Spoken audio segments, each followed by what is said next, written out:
Oi, pessoal, tudo bem com vocês? Bora para mais uma das nossas aulas, finalizando aí a parte do item 1, com o título Educação Especial e a Inclusão Escolar, sob a visão aí da Lei 9.394 de 96, a nossa LDB, certo? A nossa Lei de Diretrizes e Bases, que muito antes aí da LBI, ela vem já trazer essa perspectiva do processo de inclusão, né? Vai vir falando sobre o que é a educação inclusiva, como é que poderia isso ser colocado dentro do sistema de educação brasileiro, certo? Nós estamos num projeto, eu estou no EE do estado da Bahia, e essa aula faz parte deste projeto, é a aula 3, né? A gente ainda tem algumas aí para chegar à conclusão, mas o material já está todo na plataforma, certo? Espero que você consiga sempre estar dando aquela bela revisada. A gente falta basicamente aí um mês, né, de trabalho, de estudo, para poder ter êxito nessa parte específica, cujas questões cada uma tem peso 3, tá? Então, vocês já me conhecem, sempre tem que deixar aqui, né? Mas enfim. Então, esta é a aula sobre educação especial e inclusão escolar. E o objetivo, então, como eu já estava falando, né, contextualizar a importância da educação especial e da inclusão escolar sobre esse olhar da LDB, né, que é a nossa lei maior, a lei que trata sobre a organização da educação nacional no nosso país, bem como discutir a importância da inclusão de alunos com necessidades especiais na educação regular. Então, desde lá, né, é importante a gente já colocar isso aqui em pauta. Desde a criação da LDB, já tinha essa ideia do processo de educação inclusiva, que a gente já viu a diferença dos termos, né? Basicamente é agregar as necessidades diferenciais de todos os alunos e fazer com que os que têm necessidades especiais, ou seja, os chamados deficientes, superdotados, né? Realmente também tenha esse atendimento da educação, né, tem essa assistência enquanto aluno dentro do ensino regular comum, certo? Então, isso já perpassava essa ideia. Mas, logicamente, né, quando a gente observa o contexto histórico, desde a primeira aula que eu trouxe para vocês, estava muito distante do que, de fato, a prática pesa, né, para que aconteça. Então, a educação inclusiva estava tendo uma sementinha, quando foi lançada a LDB, foi lançada também essa sementinha enquanto ideia. E aí, só para reforçar, né, lembrar que a LDB é a nossa legislação maior dentro da educação. Então, se a gente for colocar em questão hierárquica, ela está à frente e acima da LBI, né? Haja vista que a LBI ela não é voltada só para a educação. A LBI, a Lei Brasileira de Inclusão, ela perpassa também por outras áreas, por outros âmbitos das políticas públicas. Inclusive, ela é chamada do Estatuto da Criança e do Adolescente, ou, perdão, do Estatuto do Deficiente, né? E aí, nós temos o Estatuto da Pessoa com Deficiência, que é a LBI, mas antes da LBI nós temos a LDB, né? E a nossa Carta Magna, a Carta Maior, ela foi inspirada e defendida pelo antropólogo Darcy Ribeiro, e este autor conseguiu manter as suas ideias em um texto legal que a gente fala aqui, um texto de uma legislação, e resumido, bem sintetizado, permitindo uma generalização e flexibilidade com as devidas repercussões políticas da época, tá? Então, LDB 96 aí, final dos anos 96, antes da virada do milênio, a gente tinha uma outra perspectiva, a gente tinha uma outra situação, na verdade, né, com relação ao que acontecia na educação do país. Já se tinha uma visão sobre a educação inclusiva, mas ela ainda não era algo realmente apontado, algo trabalhado sempre. Bom, e aí, apoio à proteção e às intervenções referentes à educação especial e ao processo de inclusão escolar das pessoas com deficiência é o que ela vem trazendo no seu texto, né? O contexto escolar e as suas diferentes práticas educativas se reafirmam como uma possibilidade de materialização das leis de acesso e inclusão das crianças e dos jovens com necessidades especiais. Então, acontece o quê? A LDB, ela vem trazer esse contexto da inclusão, ela vem trazendo de fato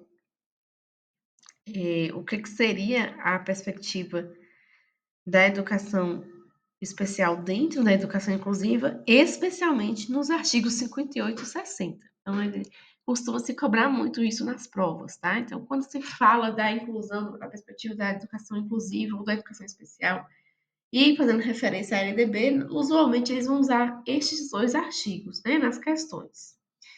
Então, a gente vai debruçar um pouquinho mais o que é que fala esses três artigos, né? Esses dois artigos, melhor dizendo. Nós temos aí o artigo 58, então, ele vai definir e oferecer, preferencialmente na rede regular de ensino, a educação inclusiva, mais o atendimento educacional especializado. Então, é nele que traz toda essa ideia, né, de que os alunos com deficiência, os superdotados, os diferenciais, eles também têm o direito à mesma educação e à convivência com os demais no ensino regular, e é nele que vem também falar que preferencialmente é nessa situação dentro da rede regular, mas logicamente, a depender das especificidades desse indivíduo, ele teria ele tem, teria não, né? Ele tem esse direito ao atendimento educacional especializado, certo? Então, o artigo 58, ele é de fato aquela sementinha jogada, né, nesse processo aí da preferencialidade dentro da rede regular de ensino e do acolhimento desse aluno, mas também suscitando já a ideia do atendimento educacional especializado. Seguidamente, nós temos aí o artigo 59, né? Então, o artigo 59 ele já é um pouquinho mais extenso, ele vem trazendo as chamadas garantias aos alunos com deficiência. Então, claro, no artigo 58 ele fala que a educação desse aluno deve ser preferencialmente dentro do ensino regular, mas ele sabe, né? A gente sabe, e a lei é muito clara quando ela entende que o aluno tem necessidades especiais, que ele não vai conseguir ter um aprendizado, entre aspas, normal como um outro aluno. Ele precisa de um atendimento, que ele precisa de um acompanhamento. E para isso, então, ele promete, né, garantias dentro do sistema que realmente permeiam para uma aprendizagem significativa, que realmente fornece a ele, a este aluno, né, um caminho a ser seguido com maiores parâmetros, com maior assistência, né? E quais são essas garantias? Então, currículos e métodos adaptados, então, currículo diferenciado e, logicamente, né, metodologias de trabalho, metodologias de atividades, metodologias diversas de adaptação à realidade e à especificidade deste aluno, né? Garante também a terminalidade e a aceleração, no caso, para os superdotados, e a terminalidade para aqueles que têm, por exemplo, um tipo de deficiência intelectual, que porventura tenha muita dificuldade de realmente acompanhar esse currículo. Então, o artigo 59 é o que dá essa garantia de avançar esse aluno para séries, ou melhor, né, anos mais avançados e fazer com que ele termine o grau daquela vez. O artigo 59 também vem falar da necessidade de se ter profissionais da educação capacitados, né, especializados para esse público. Então, eu coloquei professores especializados, né, porque de fato a gente pensa logo na visão, na figura do professor, mas seria aí toda uma equipe preparada, né, para a educação especial. E a educação para o trabalho e acesso aos benefícios, como acontece também para os alunos ditos normais, já, né, a educação para o trabalho e o trabalho como processo educativo. Bom, o artigo 60, né, então, ele vai dar essa expansão do atendimento na rede regular. Ele vai falar da preferência da inclusão no atendimento do ensino regular, e ele vem falar do atendimento em instituições especializadas também. né? Mas assim, não perder o que já se tinha configurado à época, como por exemplo a APAE, que é uma instituição específica para alunos com deficiência. Então, continuar tendo, essas instituições continuar tendo apoio, mas expandir, né, de forma que todas as escolas tenham espaços e tenham profissionais e tenham todo um aparato para ter essa educação inclusiva de fato. Então, o artigo 60 ele vem trabalhar em cima desse ponto, certo? Seguindo aqui, a gente tem que perceber que existem outros pontos também significativos, né, ditos aí relevantes, outros aspectos relevantes na Lei de Diretrizes e Bases, além desses três artigos mencionados anteriormente. Então, 57, 59 e 60. Né? Antes disso, lá nos artigos 24 e 26, eles ainda vêm falando sobre uma certa questão importante e voltado para a educação especial. O artigo 24, mais precisamente, ele vem falando sobre a flexibilidade, né? Flexibilizar os critérios de organização escolar, permitindo adaptações necessárias para atender alunos com necessidades educacionais especiais. Então, organização em todos os sentidos, né? Voltado principalmente à questão da visão que a gestão da escola tem que ter, mas adaptações aí no mobiliário, na estrutura, nos profissionais, nas salas, né, de atendimento, adaptações curriculares, adaptações de formação. Então, todo um processo mudar realmente o conceito, né, de organização escolar para que possa realmente acolher e permitir essa adaptação voltada para os alunos especiais. Então, ele já estava antecipando também o que vem dizer o artigo 57, quando coloca claramente que a gente teria que ter esse atendimento preferencialmente na rede regular de ensino. E o artigo 26, né, voltado para os nossos alunos surdos, ele estabelece a possibilidade de incluir a língua brasileira de sinais, né, a nossa Libras, como parte do currículo. Então, a partir dele, realmente também abriu-se muita discussão sobre o atendimento e assistência com os alunos com deficiência, em como poderia acontecer isso dentro do ensino regular, essa parte dos alunos surdos, a inclusão de uma outra língua a ser trabalhada, foi muito discutida, principalmente aí nos anos 2000, né? Até hoje ainda a gente tem muitas formações e muitos debruçar a falar sobre isso. E esse artigo 26, então, ele já vem estabelecer essa questão, mas ele não deixou também claro que tinha que incluir. Ele fala sobre essa possibilidade de inclusão aí na questão curricular, né, na questão da organização da escola enquanto currículo.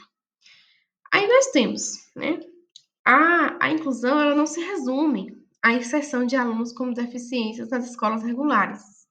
A gente já viu isso na primeira aula, outras aulas também, outros materiais têm se falando disso, né? Eu já coloquei isso em pauta para vocês, que a inclusão é algo muito mais abrangente e a gente tem que entender que ela envolve a criação de ambientes acessíveis, então perpassa pelo o conceito da acessibilidade, né? Acolhedores e adaptados às necessidades de todos os alunos. Essas palavrinhas que estão aí, inclusive em destaques coloridos, são palavras-chave, são palavras, né, que faz um elo com relação a esse conceito. Então é importante você estar memorizando. Tá? A ideia de estar colorido é justamente para facilitar para quem tem, né, a memória visual. Então, o que acontece?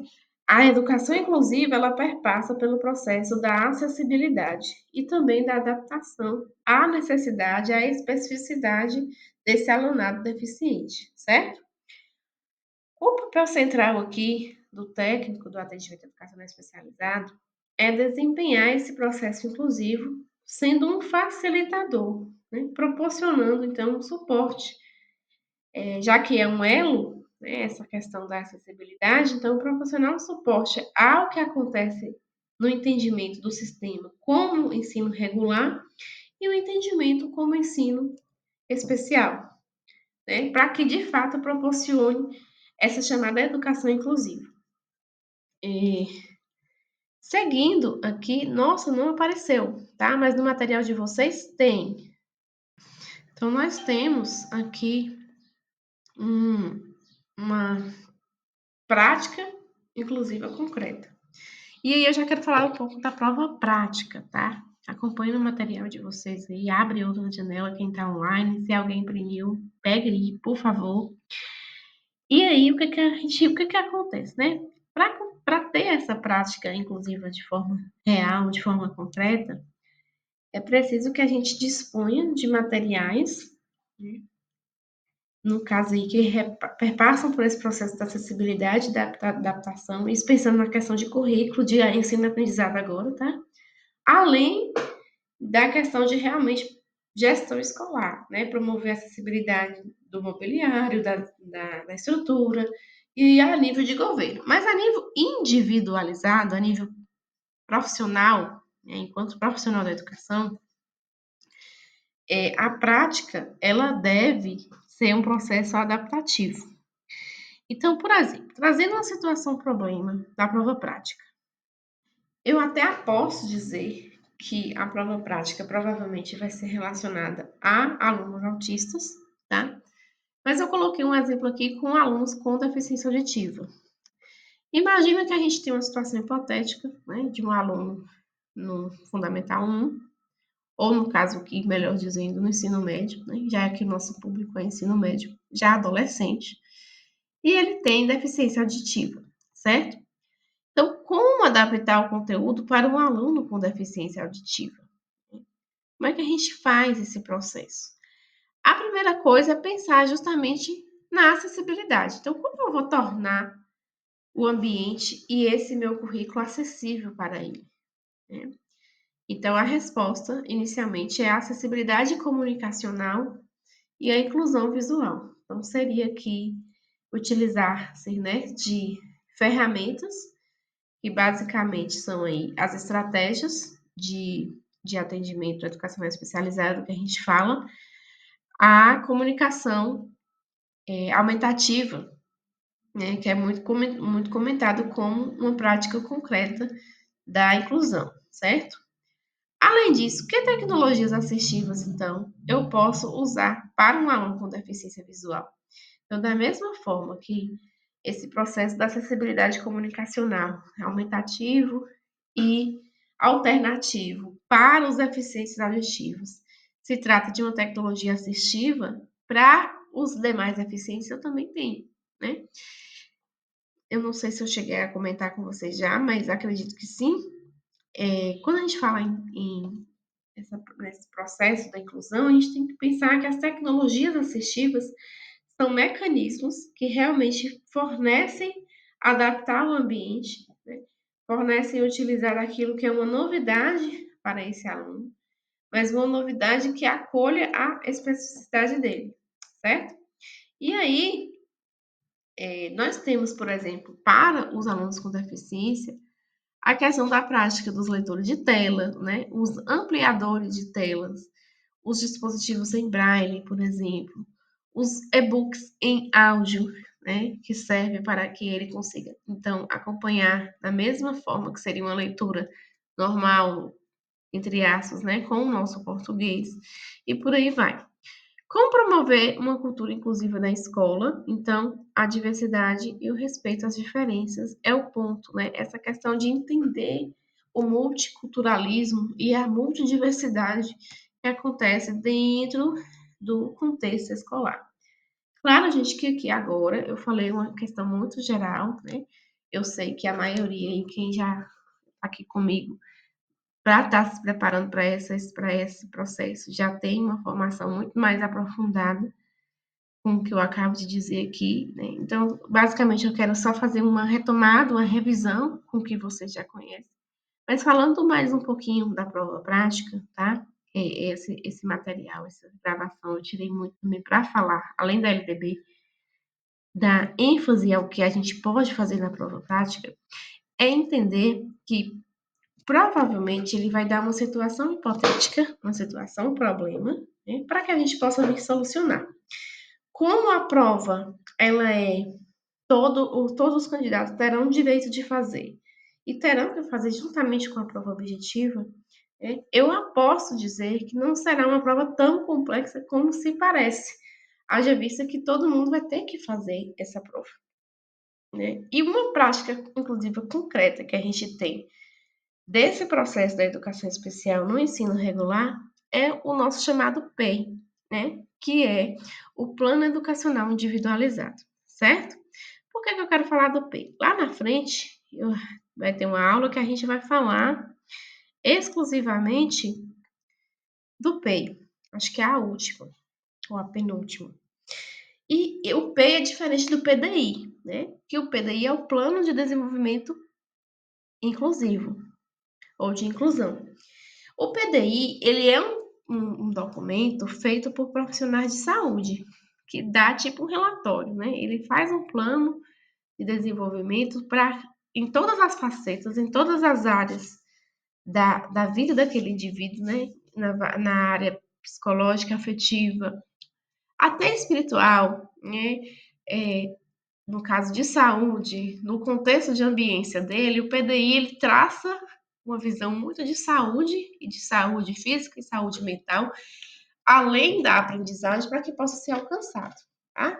A partir do PDI, o profissional da educação, ele é responsável dentro da educação inclusiva por fazer o PEI, tá? Que é o Plano de Educação Individualizado, né? Plano Educacional Individualizado. E a partir do PEI, então, é que eu acredito que vai ser cobrada essa prova prática. Então, ele vai dar uma situação problema, uma situação real, uma situação problema sim, né? Uma situação real, um contexto que acontece e vai pedir para você fazer uma adaptação, um plano de trabalho. Assim como a gente faz um plano de aula, né? Todo professor não tem que fazer o seu plano de aula. Então, basicamente, o PEI, ele é um plano de aula adaptado em que você tem ali uma temática, né? Vai ter um objeto de conhecimento, que é o nosso conteúdo, e dentro desse objeto de conhecimento, você vai traçar, então, a metodologia, a forma como você vai alcançar aquele aluno, baseado na especificidade da deficiência dele, certo? Eu vou falar um pouquinho mais do PEI nas últimas aulas, mas basicamente a prova prática provavelmente vai ser em cima disso, tá? Então aí é onde a gente avança. Então, esse PEI, ele é um documento, um plano de aula educacional individualizado, voltado para um aluno. Então, vamos supor que seja um aluno autista com grau de suporte nível 2, né? Dentro do ensino médio, os primeiro ano do ensino médio. Ele é acompanhado por um cuidador que já o conhece, tá? Ele consegue oralizar um pouco, ele consegue ter uma certa convivência com alguns colegas, basicamente uns dois colegas que ele gosta muito, mas com toda a turma ele tem muita dificuldade de aceitar, de convivência. Ele tem dificuldade de fazer atividades matemáticas. Ele não gosta de escutar aula de geografia, tá?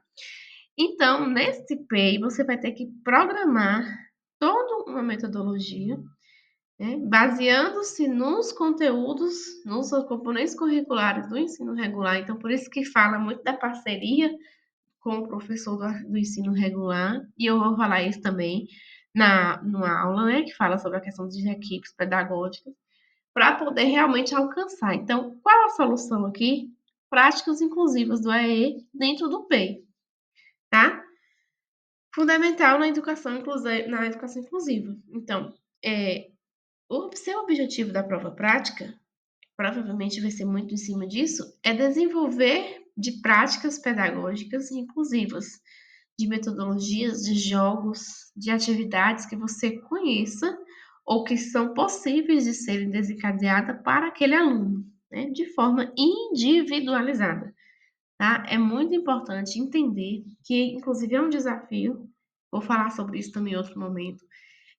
Há uma resistência muito grande dos professores, porque em prática a gente tem que dar conta de uma turma cheia e ainda chegar a acolher esse aluno. É meio que utópico até acreditar que isso seja possível. Mas essa é a proposta, tá? Independente aqui de viés de aceitação ou não, entendimento com relação ao que é a proposta da seletiva, do processo seletivo simplificado, do que está na nossa legislação, que é a LDB, suportada pela LBI, nós temos isso, tá? Essa é a realidade. Então, como vai ser a prova prática, Raíssa? Você vai precisar desenvolver práticas pedagógicas que você faria. Como você faria o plano de aula enquanto professor regular específico de um determinado conteúdo ou de diversas áreas do conhecimento ao mesmo tempo em um único plano educacional individualizado para um único aluno, considerando as especificidades dele? É isso que a prática vai pedir, pode ter certeza, tá? Então, para isso, você precisa pensar como seria esse trajeto, tá? Talvez a prova também mencione ou peça, ou ainda que não peça, mas vai depender do contexto da situação que for hipotética colocada, o caminho a se chegar a esse PEI, né? E você não pode esquecer que a colaboração com professores regulares, ela é imprescindível, ela é fundamental para que possa você desenrolar, né, esse documento. Haja vista que, de fato, o PEI, que é o Plano Educacional Individualizado, ele é um documento, ele tem registro, né, ele tem assinatura da equipe, ele tem assinatura do professor. Ele é um registro traçado para aquele trimestre, considerando o currículo do ano que ele está inserido, para que possa ser realizado em uma sala de ensino regular adaptada com a colaboração aí do atendimento educacional especializado, certo? E aí a gente tem, então, a visão de uma prática que amplia a autonomia e inclusão plena deste aluno, certo? Como conclusão, os fundamentos legais da educação especial na LDB refletem o compromisso da legislação brasileira com a promoção da inclusão educacional. A LDB, nossa Lei de Diretrizes e Bases, assegura que o sistema educacional seja organizado de forma a acolher alunos com deficiência. Agora nós vamos para algumas questões, tá? Tá lá na apostila. Então, a questão 1, ela já vem falando muito sobre esse processo de inclusão e diz o seguinte: especialmente em um ambiente inclusivo, um aspecto importante a ser observado durante a seleção de sites para trabalhar com alunos é a criatividade, letra A, letra B, a quantidade de imagens, letra C, a quantidade de informações, letra D, a acessibilidade e letra E, a segurança. Super de boa aqui, né, gente? Sem medo de ser feliz, a acessibilidade, tá? Ó, perceba que é uma questão fácil da banca, uma questão bem objetiva, né? Então, o que é que eu devo observar quando eu vou selecionar, então, no mundo digital aí, ferramentas digitais para o meu trabalho com este aluno? É muito bom utilizar das tecnologias da informação e da comunicação, as nossas chamadas TICs. É excelente. Mas, claro, a gente tem que pensar em como eu vou alcançar esse aluno. Não adianta eu utilizar de quantidade de imagens, de quantidade de informações. A depender da especificidade dele, se for inteligência, se for uma deficiência intelectual mesmo, dificilmente ele vai conseguir entender sequer o que, é que você fez ali, de trazer várias imagens ao mesmo tempo, tá? Então, proporcionar a acessibilidade, né, o acolhimento, o fato dele entender no primeiro passo o que, é que está acontecendo ali é de fundamental importância para se trabalhar com alunos especiais, certo? Questão 2. Os recursos direcionados aos alunos com deficiências podem ser de alta ou baixa tecnologia. Recursos de baixa tecnologia são aqueles que podem ser construídos pelo professor do atendimento educacional especializado e utilizados na sala comum, ou seja, na sala regular, ou em qualquer lugar onde os alunos tiverem necessidade. É um exemplo, então, de recursos de baixa tecnologia. Ó, letra A, na verdade, aqui. A máquina de escrever em braille, a calculadora sonora, a lupa eletrônica, a prancha de comunicação ou a sinalização com cores específicas, tá? O que é baixa tecnologia aqui? Então, a gente já vê que a máquina de escrever em braille não é baixa tecnologia, né? A calculadora sonora também não. Basicamente, baixa tecnologia, o próprio enunciado já está falando, tá, gente? Aquele material que o professor ele teve condições de construir, dele mesmo preparar, ele mesmo fazer e entregar à equipe, né, aos professores, aos colegas da sala de aula regular, certo? ou ele mesmo pode usar.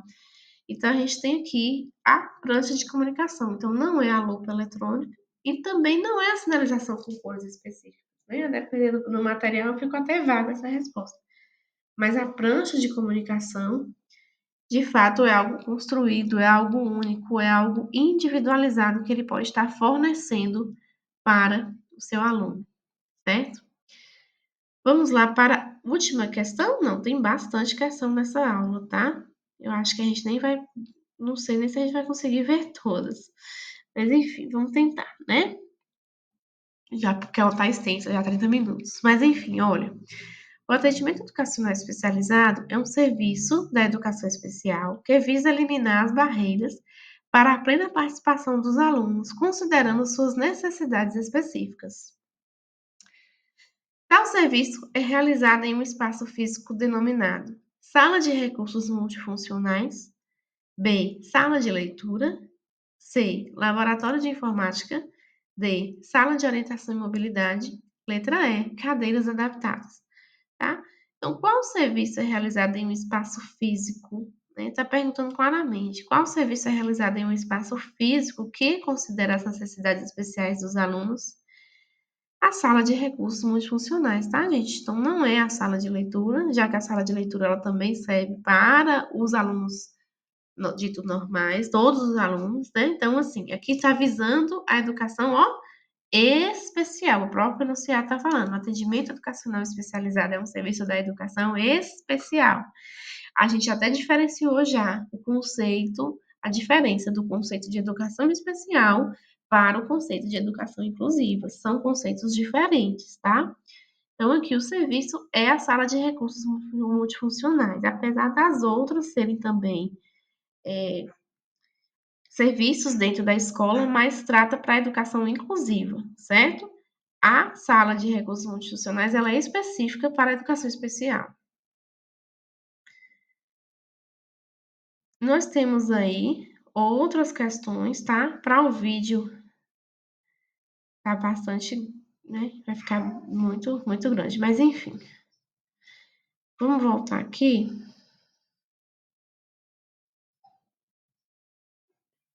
A questão 10 diz o seguinte: ao falarmos sobre educação inclusiva, marque a alternativa que melhor exemplifica essa prática. Ó, perceba que a outra falou de educação especial. Essa já vem falar de educação inclusiva, certo? Letra A. Oferecer atendimento educacional especializado apenas para os alunos com deficiência. Letra B. Adaptar o material didático para atender às necessidades específicas de cada aluno. Letra C. Criar turmas separadas para alunos com deficiências, visando atender suas necessidades individuais. Letra D. Promover atividades extracurriculares exclusivas para alunos com deficiência. E letra E. Contratar profissionais especializados apenas para o atendimento de alunos com deficiência, tá?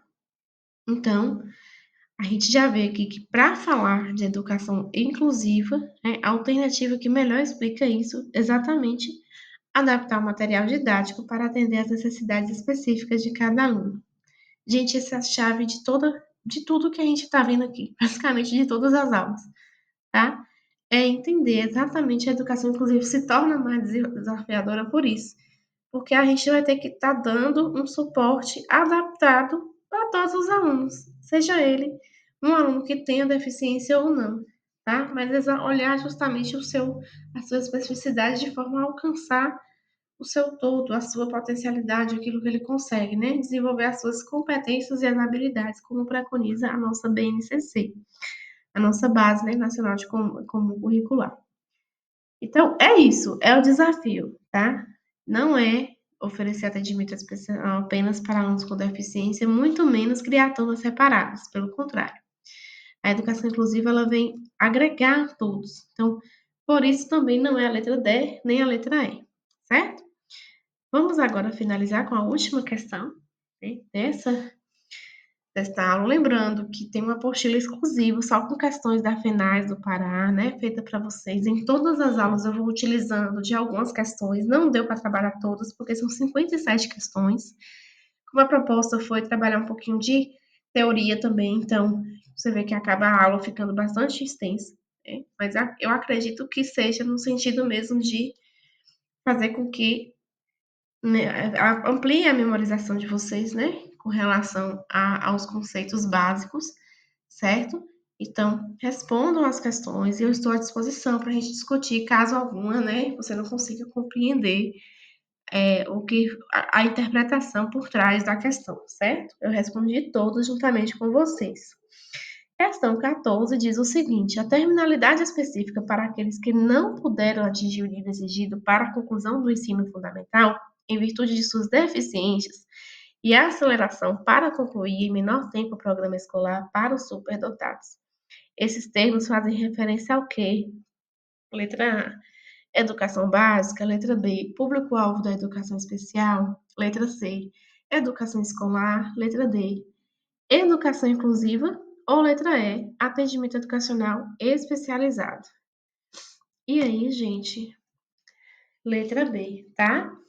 Os termos que permite, que está na LDB, na redação dada pela LDB, que fala sobre essa possibilidade da terminalidade específica para quem tem deficiências, que não consegue avançar, ou para os superdotados, é que realmente dá um sentido à definição do público de quem são, né, o público-alvo da educação especial.